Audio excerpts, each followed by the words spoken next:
All right, everyone. Welcome to the third episode of Traceroute Tales.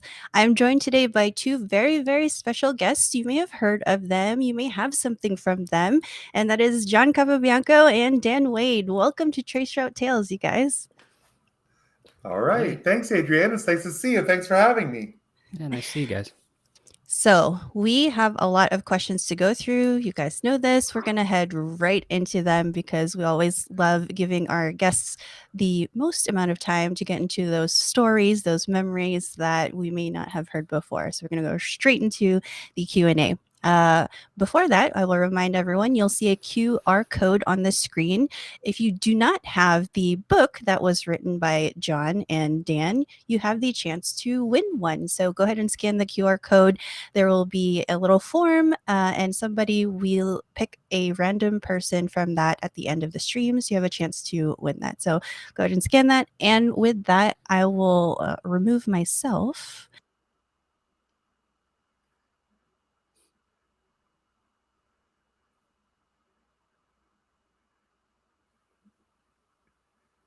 Okay, Dan, here's your first question.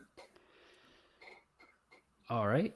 So let's see. What initially drew me to network automation? I think that it's just like most people that start network automation is you have there's a use case or there's a reason to start.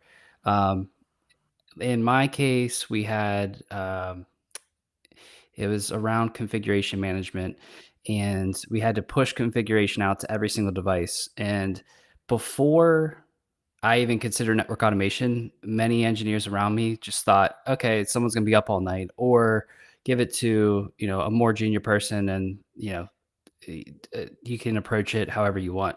So me being the most junior person on the team, I kind of got stuck with it. So I actually started with using Ansible and pushing out configuration using Ansible. And so I learned a lot. There's a lot of layers to Ansible, for those that have used the tool before. So I learned about YAML, I learned about JSON, I learned about a little bit of Python, but Ansible got me started. And I kind of just got started with just using a use case at work, and kind of just growing it from there. I see. I think a lot of us start with a use case or something that we were asked to do for work. And that's a path that a lot of us follow. I know I myself have gone down that path. So I'm sure a lot can relate to that story. The next question we have here is for John. John, in your bio, you say that your journey started in the field as an aluminum factory worker. Can you tell us more about that and if that at all influenced what you do today? Sure. So, just to clarify, I worked at an aluminum factory, yes, but it wasn't an IT related function. I was actually a shop floor worker in the aluminum factory. I was a union member. I worked on machines called tension levelers.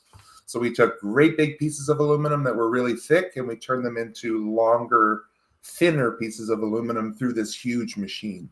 Um, Now, what I sort of appreciate was how a team of people, me and the crew, the other men and women working this machine, had to come together and interface with a piece of machinery, more mechanical than computer in nature, but still having to interface with it and see, a process, a pipeline almost, as the metal went through different stages of its transformation. Now, I think that really did helped me understand sort of networking flows and designing networks and the logical step-by-step implementations, because I sort of was always paying attention to these big machines that I worked on and how we could take an input and come up with an output. More so, its influence on me has been in trying to stay relevant with technology, because I never wanted to return to that type of work that was manual labor and physical in nature, and I wasn't really using my mind so much as my body.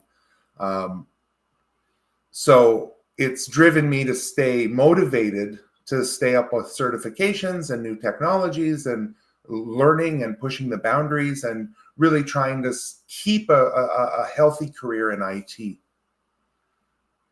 A lot of sense. I think a lot of folks can relate to that in the sense that, sometimes you're looking for a job in tech because you want to grow, you want to get out of whatever it is your situation. So it's always fun to ask and see if there is something that part of that does influence you, even if it is in this way. But super interesting. Next question is for Dan. Dan, let's get you back on screen here. Dan, what is a network automation topic you think all network engineers should know and might even have a resource on? Since we can see on your background there, DevNet Dan, you also do like to share resources with your community. But yeah, what is a network automation topic you think all network engineers should know? I think I would say something rudimentary, such as it's pretty it's boring, but sort of data formats, data structures. And so the reason I say that, and data encoding. So think of like JSON, XML, um, very basic protocols, HTTP, kind of the base layer for almost communication and parsing of how to parse data. I think starting there, because that's kind of where I got started. So I actually um, this isn't a planned plug, but I really got started with Cisco DevNet, and everything from learning about JSON and XML to how it's parsed, how you can parse it using tools like Python. You can use Ansible. There's it. It really helps you understand, and it can be used across multiple tools, programming languages, and so forth. So just getting started with understanding the different JSON, XML, different data encoding and formats. I think that really can go a long way in getting you started. And as you build on that, then tools such as Ansible, using just pure Python, that really can help. I guess I shouldn't forget YAML as a data format, or data structure, but being able just to recognize those different data formats and being able to know how to parse them and getting to the information that you're looking for, I think that can be crucial.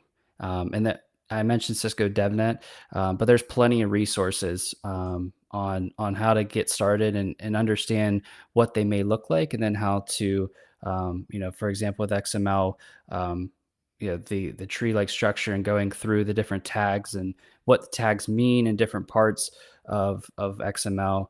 Knowing that stuff will take you a long way. Hey, we always appreciate a plug, even if it wasn't planned. I promise this wasn't a plug either. I wasn't like, hey, Dan, can you plug us in here? But we do have a resource on that. I think we do have a video that we redid. I don't know if I'm actually the one that did it, but we do have a data formats video that's really great to check out on there on the Start Now program. It does talk about JSON, XML, and YAML, how they're all different, what you would use them for, why human readable formats are much better for us than machine readable format. So I would agree with that answer. It's a good answer, Dan. Next question is for John. John, most of us know that you went all in on AI. Is there something we should be cautious about that isn't usually spoken about? So this is a very thoughtful question. I would generally be cautious of ignoring it. That's my biggest caution to people, is thinking that maybe it's not something they need to learn. Maybe it doesn't apply to them today in their specific individual contributor role. They haven't found a need for it. There's various reasons. You're too busy in your day-to-day life. You're paying attention to maybe your family or sports or news or, day-to-day things that keep us occupied. I think that the thing that I'm most cautious about is people not adopting this and not starting to really open their eyes to the possibilities of the tech. Now, once you start using the tech, be cautious that it's not a magical unicorn. That I've seen maybe some criticism of AI that it doesn't know everything yet. No one's claiming that it does know everything yet, but there are other approaches, ways you can augment the AI with an external source of truth, like retrieval augmented generation. And let's say we're asking about OSPF, some routing protocol, and we're asking for something about LSA types. We can append the AI's closed book knowledge, a pre-trained model with billions of parameters. We can augment it with an external source, say the RFC about OSPF that describes LSA types. So now we can use conversational interfaces to start asking those questions. Can you help me understand the different various LSA types, with less of a concern that it's going to hallucinate? So those are the things I would say be cautious that maybe isn't spoken about. Is there's a lot of negative hype, the opposite of hype, people downplaying the importance of artificial intelligence or its capability, or really just kind of dismissing it. Don't be dismissive of this technology. I can't agree with you more. There are so many things now. We're almost like AI desensitized, because once we hear the word, the acronym AI, we're like, okay, let me not focus on this because it's something like that. But I tend to agree with you that, regardless of what your opinion is on it, it's here to stay. So not, at least being willing to learn about it, and ignoring it, thinking it's just going to go away, is probably not something that we want our viewers to do. This is actually a great segue. There's a question from the chat from Medi here. It says, hi, how do we actually start with AI for a network engineer? And I'll allow either of you to answer that question. Well, I mean, since we are talking about the book, chapter 23 of the book has a way you can integrate pyATS with network state or configuration and artificial intelligence.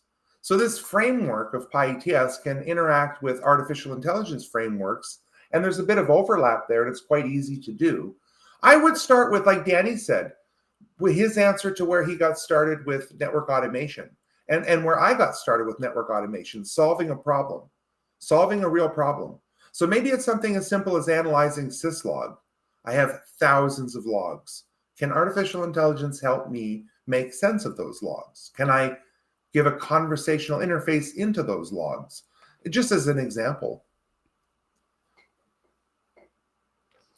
Yeah, I mean, just to add to what John said, John wrote a phenomenal chapters, one of our last chapters in the book, about how we can integrate pyATS with AI and being able to make it more conversational and being able to answer questions about your network. And John has a slew of YouTube videos that kind of shows that as well. So yeah, I definitely look to John for his AI knowledge. There you go. Speaking of which, we have another question that is for John, and it's from one of our good community member here, Verlaine. Hello, Verlaine. Thanks for joining us. Question to John. We're living in a turbulent yet exciting era of AI. Do you think that in the future, we'll see the emergence of full stack network engineers who possess a combination of networking, security, and AI skills? Well, I think that it's a very well worded question and a very thoughtful question. And yes, I agree that in our ever growing toolkit, right? And our toolkit has really exploded in the last 3 to 5 years as network engineers. Take something like version and source control with Git. 2015, not a lot of network engineers even had an awareness of what Git was. I would argue that today, if we flash forward a few years, probably 7 out of 10, 9 out of 10 network engineers, if they're not using Git, at least they know what GitHub is and a Git repo or GitLab or version and source control as a general idea. We're in that very early infancy stage of artificial intelligence. Now, it seems that it's been around a long time because it's moving so fast. I think we can all agree that nothing has moved quite as fast as artificial intelligence in our lifetime. So, yes, I see that security skills, AI skills, design skills, architecture skills, troubleshooting operations, there's a lot that's going to start to become part of our ever expanding toolkit, Verlaine.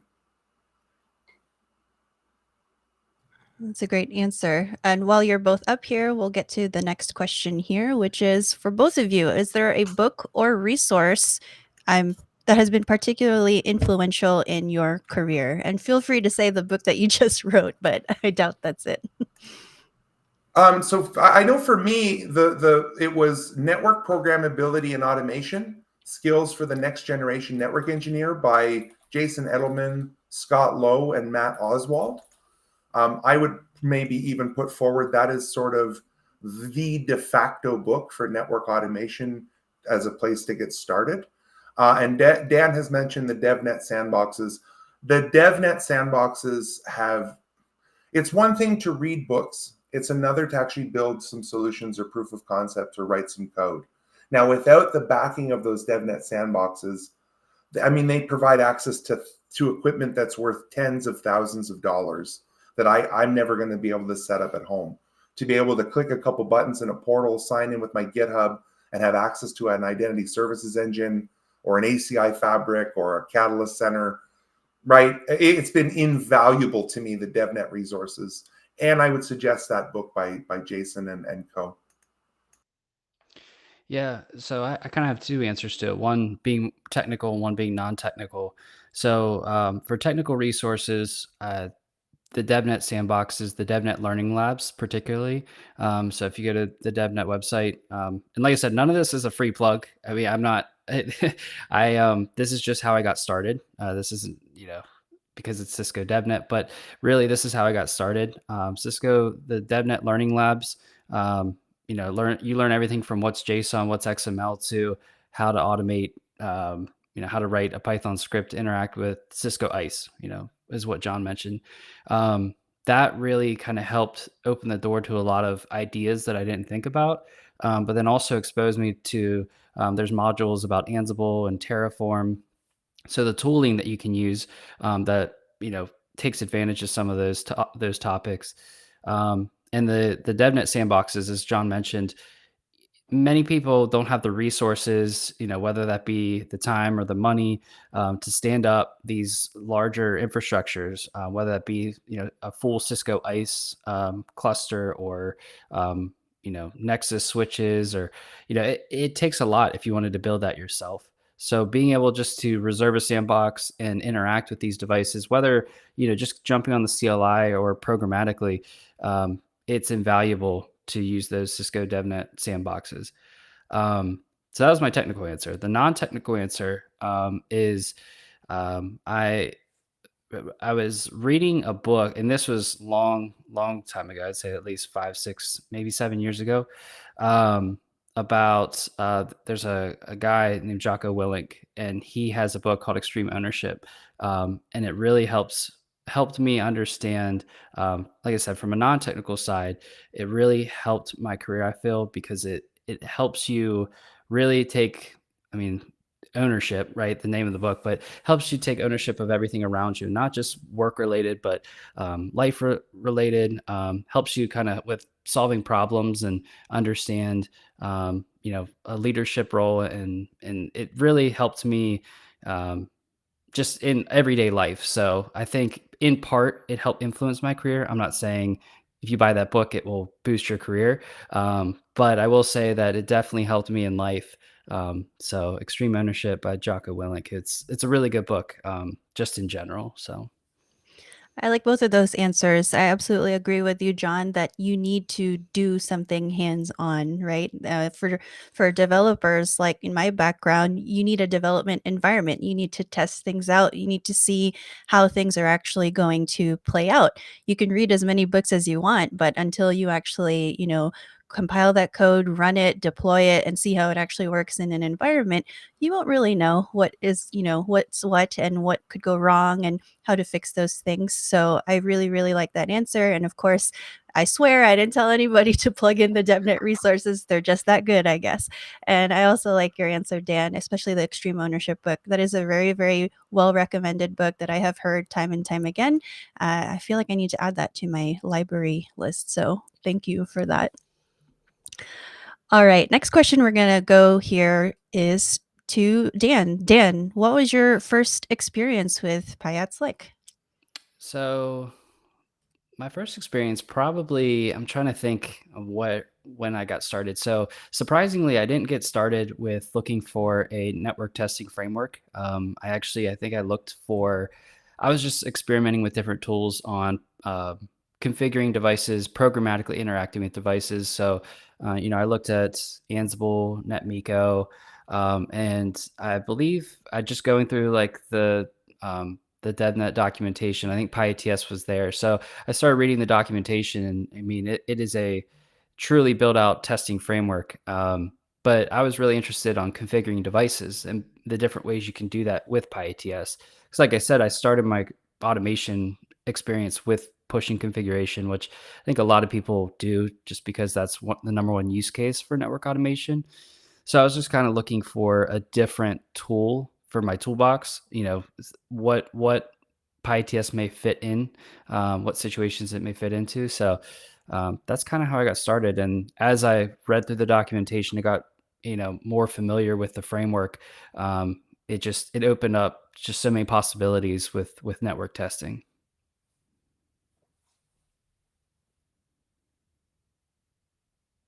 Looks like there's a second question. What's the ideal roadmap for getting started with pyATS? So you obviously have to start with our book. No, Cisco. So obviously there's now a book that you can use. It really depends on how you learn.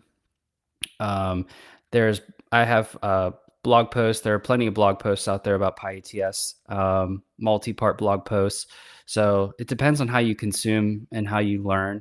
But there's a book. There's plenty of blogs out there, and then Cisco DevNet hosts the pyATS documentation, so you can read through. I don't know if you printed it out, how many pages it would be, but I would bet it's probably over 100. There's just so much documentation there because it's not just pyATS, but also the pyATS library, or Genie, and that's actually, to go back to the last question, that's another reason I found pyATS, was because of the Genie parsers. So having the ability to parse data out of, the different data structures you get back. So the Genie parsers, and using the module within Ansible to parse that data, that actually was another way I got started with pyATS. So the Genie parsers kind of led me to pyATS. But the ideal roadmap, I would say, is getting started, reading through the documentation. If you're familiar with Python, I would say jump in, create a test case, and kind of get started, baby steps from there. If you're not familiar with Python, I would say maybe take a look at pyATS Blitz. It's a feature within pyATS. So it allows you to basically write almost an Ansible playbook, right? So you're creating a YAML file, which runs pyATS in the background. It kind of is another layer of abstraction, but it helps you get started and understand and get familiar with pyATS, the testing framework itself, but then also the different parsers within the Genie parsers and APIs. And so it really helps you get started in interacting with the library without having to know too much Python. So shout out to pyATS Blitz for that. But hopefully that answers the question. Yes, thanks for that. And I realize I've been pronouncing it wrong. There's so many acronyms. I've been saying pyATS. It's pyATS. Thank you for that. So I'm going to bring John up here as well. John, what was your first experience with pyATS like? Let's get John back up here. I started with Ansible in 2015, and I had found that I was using the Genie parsers as filters inside of an Ansible playbook. So Ansible's YAML. It's not Python. You write a playbook in YAML. And I was doing things like parsing out the results of a show command, show IP interface brief, filter using the Genie parser. So it was a natural transition to me to then take a step back and say, well, listen, most of the heavy lifting here is with this Genie parser, which is part of a different toolkit, the pyATS toolkit. I wonder if I could migrate, from Ansible, or what the benefits would be from moving from pure YAML playbooks to pyATS Python scripts. I noticed at the time, our organization was more comfortable with Python, generally speaking. More people had exposure to Python as opposed to a domain-specific language like Ansible. And the other thing was speed at scale. So when I was doing some side-by-side Pepsi challenge type, run an Ansible playbook and time it, run a pyATS job and time it, and see how fast one was over the other, given they were producing the same output files, I started to notice some dramatic improvement in performance with pyATS. One thing, and I completely will own up to this as a privilege of mine, the actual authors of pyATS at Cisco invited me and my team for a 1-hour introductory demo from the actual developers. So I had this 1-hour inside look after I did some research and started reaching out to people. I noticed that Simming, the author, was in Ottawa. He had written a blog post. So I reached out saying, hey, I'm also in Ottawa and I'm sort of starting to use your tool. Is there any way we could connect? And sort of the rest is history. That's partly why I took on writing this book, was that I realized I do have a lot of privilege and advantage over others, and I've been using it substantially longer than a lot of people. And I wanted to give that back. I wanted to package up everything that I had done with the tool and everything I had learned about the tool and get it out there in a book format. Wonderful. I think that's no better, reason for folks to get your book, with both yours and Dan's experiences with it. Speaking more about the book, we're going to go back to Dan here. Dan, what was writing a book with John like? And we will get John's take on this in a moment. But Dan, what was it like? Oh, let me think. No, it was a very positive experience. It was cool because John had a different perspective. So this is my definitely first Cisco Press book, but first book overall. And John had a unique experience because he wrote his own book before this, not through Cisco Press, but he had so he had an experience of writing. So it was cool to be able to just have the ability to talk to him. I mean, we had a pretty good communication channel the whole time, to where we just kept each other up to date. Like, hey, I'm writing this chapter today. Hey, can you review my chapter? And so we would kind of stay in sync of when we were submitting chapters and so forth. So being able to get his perspective of the writing process, which I'll let him talk about that piece.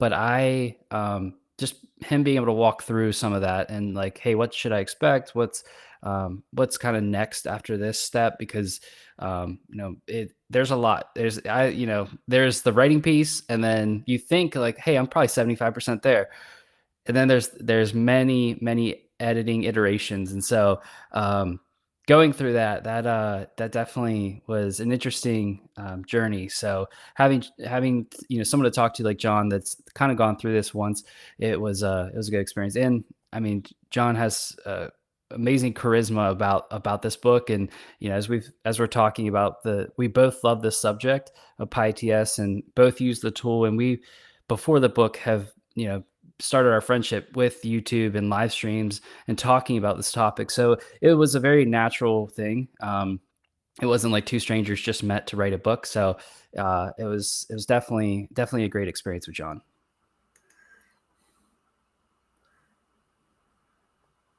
Yeah, so the same question back to me. I was just about to say the same thing. So Dan and I had previously collaborated on some streams together.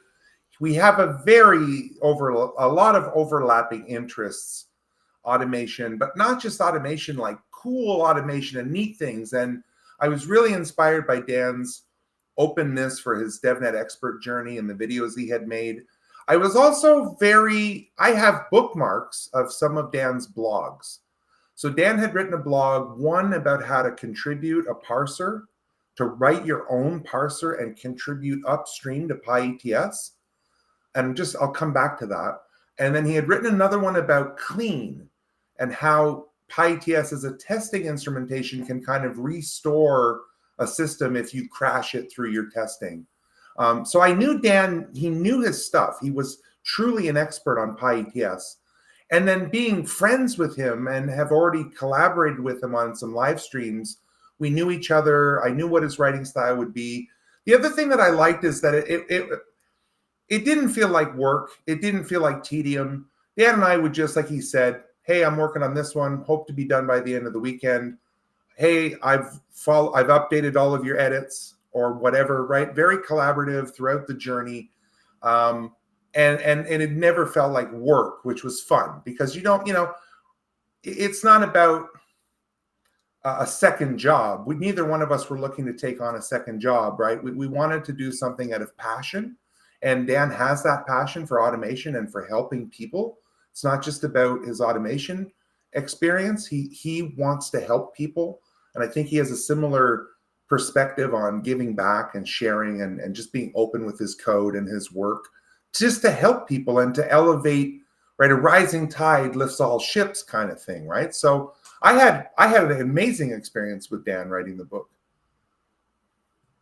That's really great to hear. Sometimes you hear the opposite end, but having a friendship beforehand and a combined love for all the things you are writing about, I think definitely elevated this book, which was really, really great. Switching sides a little bit, what was the most difficult part of the book to write, if you're willing to share? So I know for me, it was making sure that the code worked, right? That was tough. We wanted to give I would even say it's a 60-40 split between actual code that you can write and implement and use and theory, where we tried to lean heavier on here's the script, here's the Python, here's the YAML, here's the pipeline, whatever, making sure that worked. And then translating it to a book and a Word file, and sometimes indentation is lost and, stylistic things. It's little things like that take more time than just getting an idea out there. Our editors were extremely professional and really, really of high quality. But like Dan said, we sort of, okay, we're done. And it's like, no, we've got 3 months of edits to do, right? So that was a little bit, of a reality check, I'd say, when we reached the editing phase. Yeah, definitely. I'll steal John's writing the code and creating the examples. So I'd spin up just a lab in my house and test all the code and make sure it worked. And you can kind of see that reflection in the book. So if you look at the examples, the variable names I wrote and stuff like those are, or device names, like those are things I've spun up in, CML. And so like those are actual code examples that work. And then, the other chapter that was probably took a toll was the CI/CD chapter. So I made sure everything worked from all the different pieces of CI/CD pipeline. So the pyATS, Ansible, GitLab, made sure kind of everything worked. So that way I could kind of tell a story throughout that chapter. Beyond the code examples, I would say probably the writing overall. Like I said, it was my first book, and not necessarily like, what do I write about? But how do I almost tell a story with each chapter, right? Because one goal, at least for me, and probably for John as well, is we're not trying to just write an encyclopedia for pyATS where you read something and it's just like a definition. We want to really tell a story and provide use cases. So like John wrote a whole chapter, a really good chapter about business ready documents and how to use pyATS to create actual documents that you could give to a coworker or a manager. And so being able to tell a story requires some creativity, and being able to just sit down, whether it be at night after work or on a weekend, and get those creative juices going and to be able to tell that story. Sometimes you hit kind of that writer's block. So I would say some chapters were definitely harder than others. But getting through that writer's block for me sometimes was difficult. Gotcha. I can only imagine, right? That's actually a perfect segue to another question we have in the chat here. It's from Leonard. It says, when writing a book like this, do you feel you learned more about pyATS and the libraries that you didn't know before? Yeah, I'll take it. Yeah, absolutely. Because besides writing about it, I thought I knew it pretty well, but particularly I think it was chapter 4 probably where it talks about the AE test, the whole test infrastructure, and being able to manipulate individual test cases and results, and really getting down to some of the nitty gritty details. Definitely learned a lot writing that chapter and going through those steps. So absolutely learned a lot about pyATS. Um, so, and the libraries that I didn't know before, I didn't really use too many libraries besides, Ansible. Yeah, and I kept that pretty basic in the CI/CD chapter. So yeah, but I definitely learned a lot about pyATS throughout this journey. Yeah, I learned. So it's funny. I feel like I had two opportunities to learn. One was when I was reading Danny's chapters, and I'd be like, wow, like cool. You can, if your power supply supports it, you could actually pull your power supply, and if you killed the box, restore to a golden state. That's really cool. Like I had no idea, right? And then the other thing was something like, how many different ways can you use pyATS to configure a device? Like there's like many ways to use pyATS to configure something, right? So then it becomes this creative exercise of, oh wow, there's an API system, and there's Jinja templates, and there's .configure, and right. So I felt like I was doing, I would read like 300 pages to try to distill it into a couple of paragraphs, right? So I was learning as I was reading Danny's chapters, and I was learning as I was doing the research and the homework and the due diligence to write a chapter like configuration management or whatever it was, right? So absolutely. If I wasn't an expert on it before writing the book, I certainly now feel like an expert after having written the book. Yes. I think we can all agree on that. I've had my experiences myself where if you have to teach something, you definitely learn a lot more about the topic. So teaching anything is going to really heighten your skills in that. We are now at a good segue here. We have finished 10 questions about stuff you probably wanted to know about from John and Dan and about this book. But this show, we're going to go into stuff and go into the humans behind the actual titles and the names and what you may know about them. And so, just a quick reminder, you see the QR code here. You have a chance to win John and Dan's book. Scan it. We just ask for your name and email. That way, we can email you a code for it. But we are now at we're a third of the way there. And so now we're into, I guess, what we like to call the fun stuff. And we'll start with John here.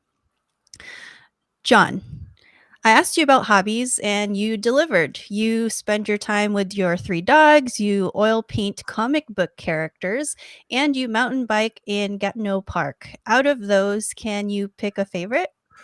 It's probably the dogs quite easily. That's a softball question for me. I just adore my dogs. We just recently got our third rescued golden retriever, who's like, I don't know, made of butterscotch pudding or something. I just love this dog so much. But no, I try to get out with them quite a bit throughout the day and after my work day, and I have plenty of wonderful properties like the Gatineau Park and different areas to walk them out in the forest. So yeah, I spend quite a bit of time with my dogs. Sweet. Follow-up question, obligatory follow-ups. What are their names if you want to share? What was the first comic book character that you painted and why Gatineau Park specifically? So in reverse order, Gatineau Park has wonderful dedicated bicycle lanes throughout the forest. So it's this beautiful sprawling forest and mountains, but they have some dedicated bicycle paths. And in the wintertime, we actually use it for cross-country skiing. The first comic book character I painted was Spider-Man, was my first attempt. And it was actually 2 comic book characters, Spider-Man and the Hulk. I painted a very small painting of the Spider-Man shooting webbing into the Hulk's face, and it was terrible, but I was happy with it because it was my very first attempt at putting oil onto a canvas. And my dogs are Timbit, so that's my Timbit, my Chihuahua. She's only 2.5 pounds, and if you know what a Timbit is, her head looks like a Timbit. And then I have Bella and Chloe, my two larger dogs, the Golden Retriever and the mixed. Sweet. All right. Is there a character that you have yet to paint that's on your list? I would really like to paint the Silver Surfer. Yes. So that's the next one on my list, is painting the Silver Surfer. And I'm not sure how I want to do it yet, either, flying out in space or landing on Earth or something. But yes, Silver Surfer is the next one on my list to paint. Sweet. Are there any other forms of art that you'd like to try? I would love to be able to transition to more digital artwork. And it's funny that you mentioned this, and I'll tie everything I do ties back to artificial intelligence, right? So I've been trying to play with what's known as stability AI, stable diffusion artificial intelligence, which takes text and generates images. But I've been taking some of my paintings as a source image because there's image to image. So I might be able to paint something and then use artificial intelligence to touch it up and to make it look better, or maybe even to animate the image that I've painted. So there's actual image to video AI through stability, and we can generate about 7 frames of animated image from a still image. So when I paint the Silver Surfer, maybe I could use artificial intelligence to animate the painting. That would be really cool. I would be Yes. interested to see, because I am a terrible drawer. Anything, I would just like to see if it could improve it vastly. Like, this is what I Right. intended to draw, kind of like Google's "You Hum a Song" and it's able to figure it out. I hope it Right. could do it. Like, this is what I wanted to sketch out. Hopefully, you can make it better. We'll talk offline. I'll give you some tools to try. All right, sweet. And one more question for you. Is there any other peak that you have yet to try or would like to try mountain biking? Oh, just the act of getting out on my bike is good enough for me, honestly. As long as I get out on the bike once or twice a month, I'd be happy with that. I'm not very competitive at it. I just, I just enjoy going out for a nice bike ride. Gotcha. Fair enough. All right, we're switching gears here. Let's go to John. Not John, Dan. I was moving you over here. Dan, what are your top 3 hobbies? Okay, so top 3 hobbies. So I recently had baby boy in June, and so I have 2 under 2 right now. So Oh, that wow. would mostly be where my hobbies are now, spending time with both my children. But outside of, doing walks and things with the kids and play with the kids, um, I like going to the gym. I would say like that helps not just physically, make physically fit, but also just mentally. Kind of just helps give you. I go pretty early in the morning. One of the first things I do. It just helps clear my head and kind of gets you started. I always say like doing the hardest thing the first thing in the morning kind of helps eliminate anxiety and some nerves you may have throughout the day, whether it be like a hard situation at work or at home. So I like going to the gym kind of first thing. um, and probably one other hobby I actually just picked this up recently is barbecuing. So I Nice. bought a smoker, and so like doing brisket, pork, ribs. So yeah, so that's been a really interesting hobby that I've been able to do over the summer while I've enjoyed my kids. That's great. It's getting hungry here. I don't think I've ever been hungry for barbecue this early, but yeah, you're making a good case. Just to add on to that, are there any other things that you like to do that don't involve a computer? um, I like to be outside. My one kid, she likes to she loves to be outside and loves nature. So being able to be outside just with her, and you could do we have trails and being able to take walks with the family. So just being out in nature is is good enough for me. I mean, along with the hobbies, that I mentioned, going to the gym and spending time away from the computer. It does, besides, just resetting you as a person, it also can, I find it's actually help with if something's on your mind, whether it be work related or maybe there's something technical you're thinking about, just spending time away from the computer really helps, could help you with that problem solving. I couldn't agree more with you. Just a short walk always helps me. And I wish we had that more. I'm based in Las Vegas. So right now, every day is like, over 100 degrees. Oh yeah. So yeah, we're waiting for that to go down a little bit where we can take those walks again. Is there, is I know that you share a lot. Yes, again on your back wall, DevNet Dan.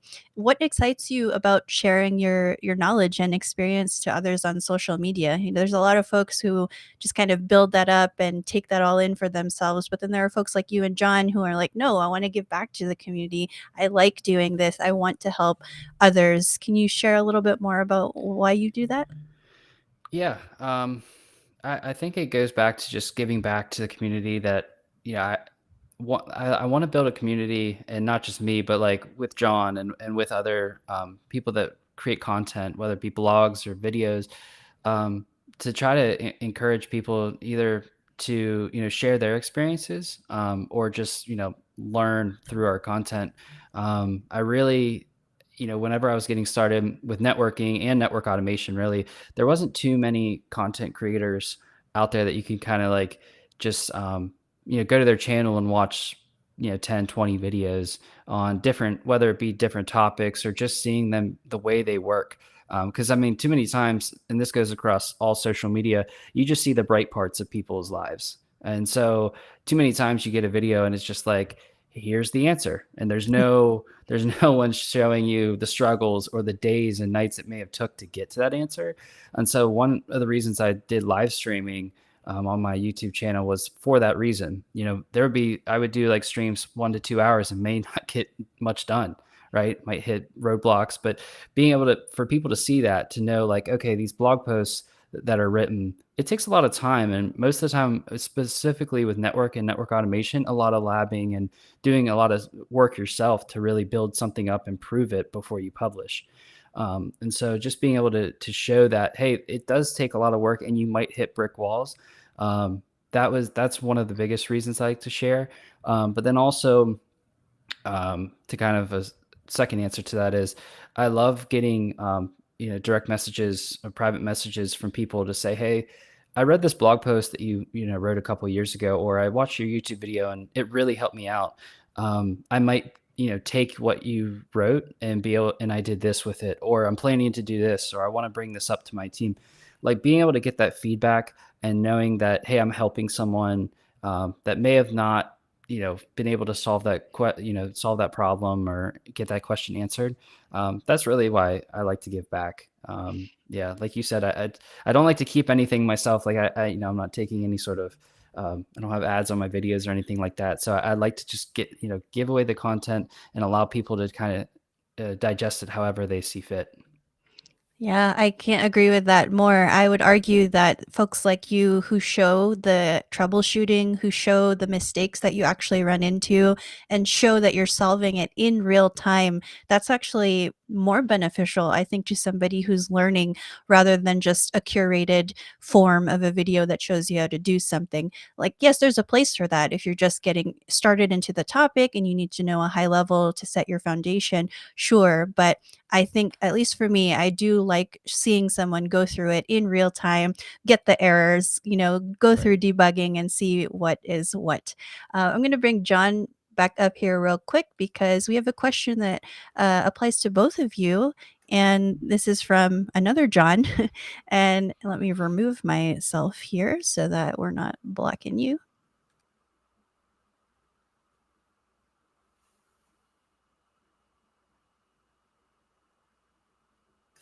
I think this is a great question, John. And I don't know that it was a conscious decision. I didn't wake up one day and say to myself, okay, today I'm going to change my position from engineer to evangelist.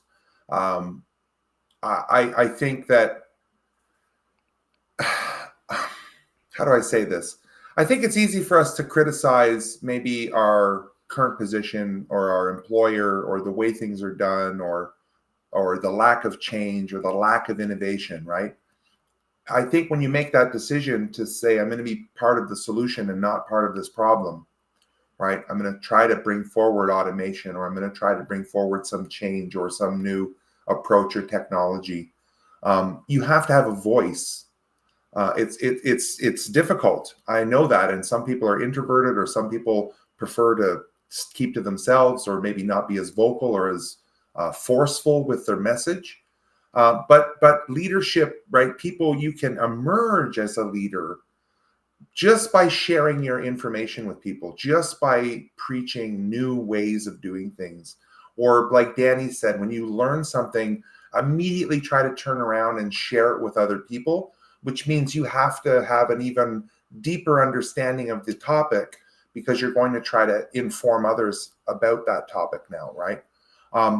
I really enjoy my position, right, and being an evangelist now for Selector AI, and being able to evangelize artificial intelligence and AI ops and this new generation of technologies. But I also realize that right, our message carries some weight, and we have to be careful on what we say, and we have to be very thoughtful and mindful of our approach, and very compassionate and empathetic, and realize that there's people on both ends of this scale. There's advanced people, and there's people that are just starting their journey. So finding a way to get that message to a large audience, it takes a little bit of practice. It really does. It's a skill like any other skill. And I guess I'll answer the second part. So, well, the first part being switching from pure engineer to an evangelist. I guess evangelist in the I don't have a job title of evangelist. My job title is a practice lead, so it kind of still in that kind of leadership role. You kind of have to for that sort of role, and I have to say this kind of applies to evangelists as well. As you are kind of leading the way, whether it be for the technology or just the methodology of something. But you also have to stay grounded on what makes sense and where to go, right? So because you're entrusted with steering the ship per se on a particular technology or area, you kind of have to you can look at the new and shiny things, but you do have to, with caution, look at it and say, okay, where does this fit into whether it be your company's culture or the technology field as a whole. You kind of have to take a step back and understand, stay rooted on how is this going to help, and who is it going to help, and know your audience in that format. So basically what I'm trying to get to is, it's not about just, hey, let's just keep testing the newest thing that comes on the market. That's part of it, but being able to establish some sort of roadmap that's grounded. But to answer your second part of the question about general thoughts about growing trend of engineers collaborating and sharing information on social media, I'm definitely part of this, and John is as well. I think it's great. I think that's exactly what networking needs. I've heard across multiple podcasts of, networking can be boring, right? Network automation. It's not exactly the most. It's not the easiest field to talk about, and so being able to share your thoughts, and then specifically sharing content and creating creative content, whether it be funny or just being able to, whether it's memes or so forth, being able to read into it. There's different ways people learn. And so how people are consuming it, it could be finding those memes or finding those funny videos and then looking into the topic after the fact, right? Or maybe you learn something in those quick, 30-second TikTok videos about a particular topic. So I think more the merrier as we grow, as we continue collaborating, sharing information. I think it helps grow the field, and makes it cool. Excellent answers from both of y'all. Let me finish out Dan's questions, and then we'll get to the rapid fire stuff here. So Dan, what kind of music do you enjoy? Obviously depends on the situation. Yeah. Workout playlist is different than normal playlists. But I would say for the majority, country music, definitely my favorite. Gotcha. And then this may be related to the other question you've already answered, but what is your favorite way to relax? Um, Probably go to I have a camp that's on a river, and we put a tiny house on the campsite. So going down there, hanging out. Um, there's very spotty cell service, so it's like it really truly gets you away from everything, and just allows you to live in the moment. So probably just hanging out at our tiny house. That's wonderful. I think that should be a condition of all places where you are said to relax is no Wi-Fi access whatsoever. All right, we're almost there. We have the last 10 questions. That means you have 10 questions left to sign up and potentially win John and Dan's book. So, John and Dan, we're going to go through rapid fire here and let's start. Let me put you up there. What does success mean to you? John, you first. Having stability and security at home. Good answer. Dan? Yeah, I mean, definitely starting with the needs of security, stability, providing for the family, but also being able to just share with the community and keeping the channels open with others throughout to kind of, if I'll take the word from the other question, of evangelize, what we're doing, and being able to share knowledge with everyone. Those are both really, really good answers. Switching gears a bit, if you had not gone down this career path, what would you have done instead? We'll start with you, Dan. Um, Probably like building architecture, being an architect of buildings, and I like building and designing things. So just removing it from the network and looking at it maybe from you know structural engineering. So yeah, probably just an architect. Nice. What about Yeah. you, John? Well, I'd probably still be slugging aluminum in the factory had I not found technology. But no, if I had my choice, it would have been something to do with athletics, baseball or basketball, something to do with sports. I would have loved to have been an athlete and get paid to do sports. Nice, nice. If you could write a book on any topic, what would it be? We'll start with you, John. Well, right now it would be artificial intelligence, and it would be a similar book to the pyATS book, a practical guide and showing people where to get started, and be, like a 60 or 70-30 split with code and theory, leaning more heavily towards code. Okay. How about you, Dan? Probably a funny kids book. I don't know what the topic would be, but Okay. just keeping it simple. And that's probably biased because I'm reading a lot with my daughter now, and so it's kind of interesting to see all the different types of books out there and different topics. So I've heard children's books are actually much harder to write, but who knows? yeah, We'll see. I We'll believe see. it. I believe it. All right. What's something that instantly makes you happy? We'll start with you, Dan. My kids. I mean, that would be, yeah, definitely my kids. And then besides my family, probably food. There's many types of food that make me happy as well. Sweet. John? Yeah, in the physical world, it would be that Chihuahua or one of my dogs. They never fail to not bring a smile to my face. In the sort of digital world, um, I love seeing people fork my GitHub repository codes. That never fails to make me smile. Yeah. It's one thing to get a star, which is in passing. Someone can just click star. But when I see that someone has actually forked my repository, meaning they've taken a clone of my code, typically indicates they're actually going to write some code or use the code or do something with the code. So that really makes me happy and excited, is when I see people actually try to make my code better or use my code. I agree with that. I like, a lot of people base their popularity or success on the stars, but I agree with you. It's the forks. Let's be honest. It's the forks. How about favorite comfort food? We'll start with you, John. So here in Quebec, we have just the most amazing poutine. I'm telling you, if I'm ever down, I head off to the village and get a couple of cheese curd and gravy French fry poutines. Oh, that sounds amazing. And Dan, you're just talking about food making you happy. Do you have a favorite comfort food? Yeah, got to go with like a traditional, like almost like a Thanksgiving platter, turkey platter with gravy, mashed potatoes, stuffing. I mean, that's just solid.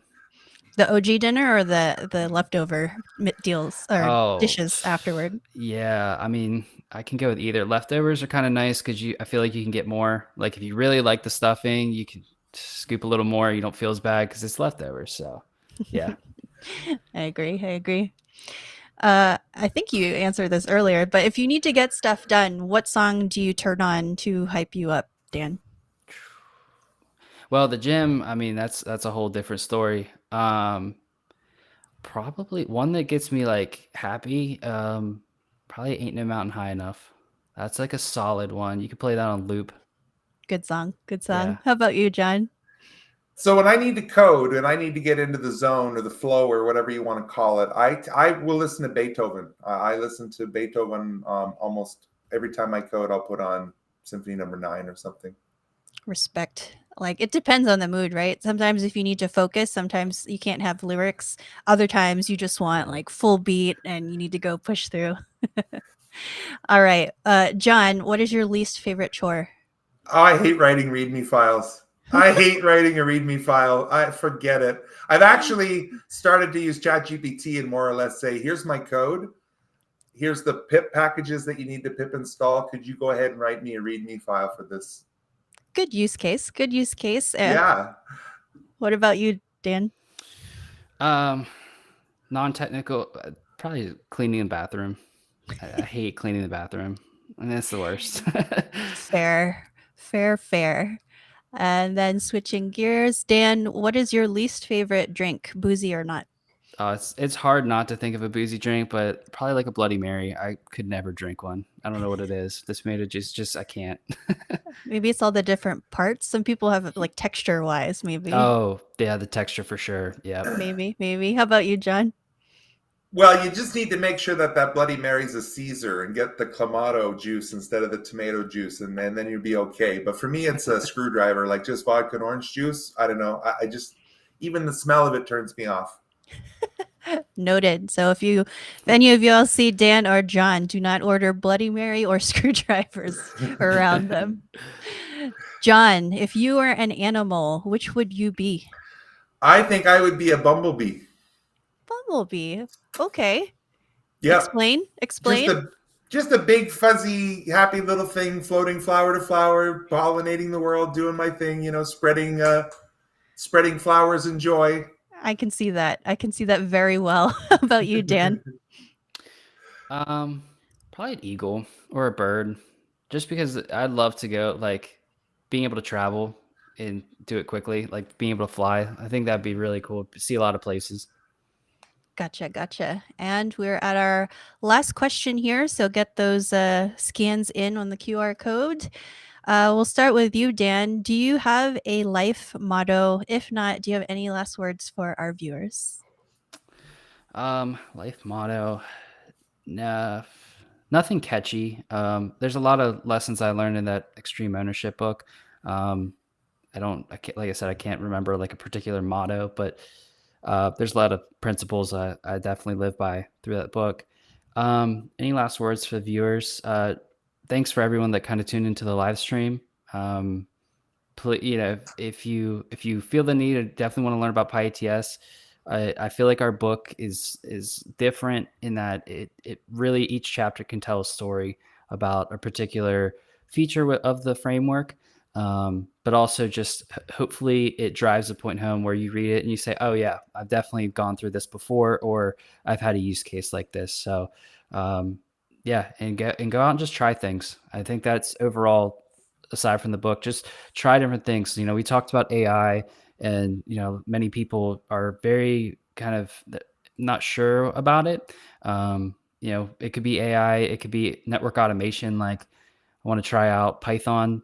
Just go out and try it, and if you fail, great. Like, that's the point, right? Just get back up and do it and try it again and go over and over. So yeah, I would say just go out. Don't be scared about failing. And if you do fail, there's definitely, don't, feel free to share failures as well, along with your successes, whether it's social media or blog posts.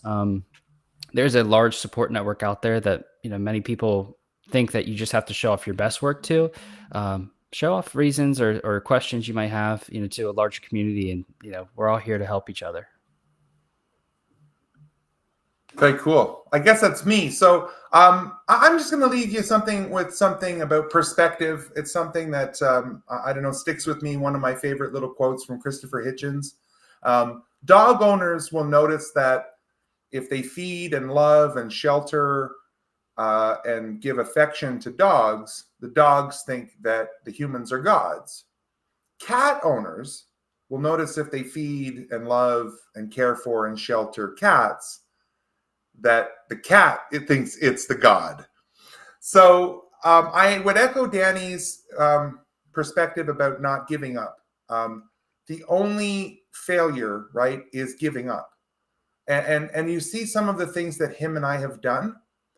A lot of failure happened for that to actually work, right? So my favorite type of error message is a new error message. That is sort of the approach you have to accept and adopt when you're doing development or network engineering or whatever it is that we do in life, really, right? The only, a good error message is a new error message, meaning we've changed something, we've made progress, we've changed the system somehow with our code or with our implementation, right? So thank you for joining us here today on the live stream. Thank you for all the support and kind words all around the world about the book. We really do hope you enjoy it. We really put a lot into it, and think it can make you a better network engineer.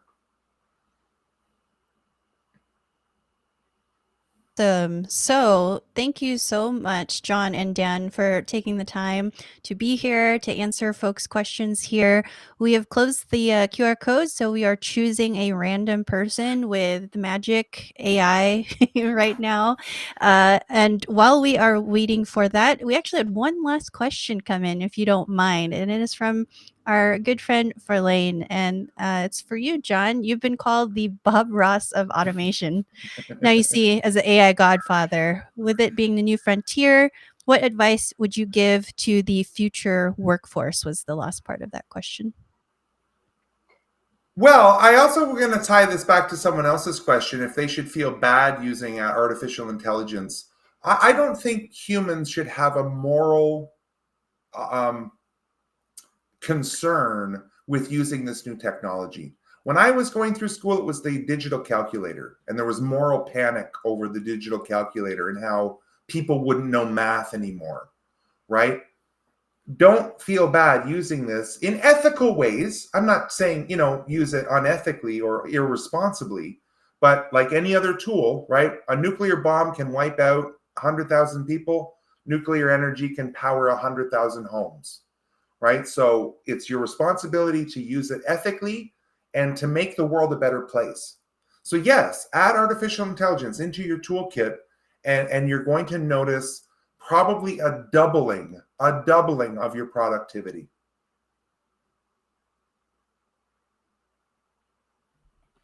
Finalize.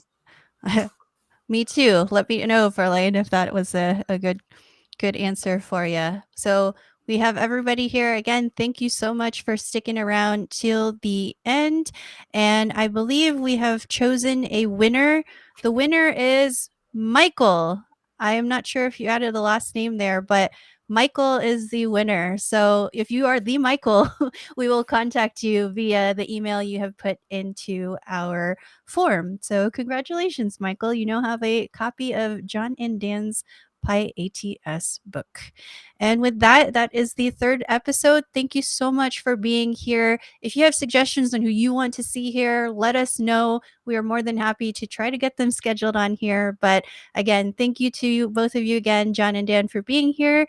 And with that, we're going to end the stream. See you all next time. Take care. See you guys. Thanks.